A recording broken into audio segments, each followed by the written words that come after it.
से भाव पेट्रोल के अरे बढ़ता जवानी जैसे भाव पेट्रोल के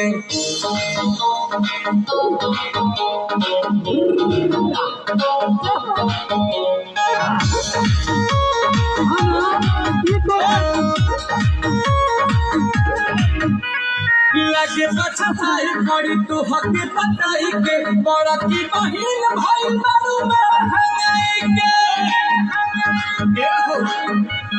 लगे बचताई करी तू हके बताई के बड़ा की बहिन भाई बारू में हंगाई के कि कद हमारे ही नामे तेल टोंगी घेर पीछे न घुमावा पूछी मोंगी देखी के चिच से होला माथा पे चिस बेबी डॉल के देखी के चिच से होला माथा पे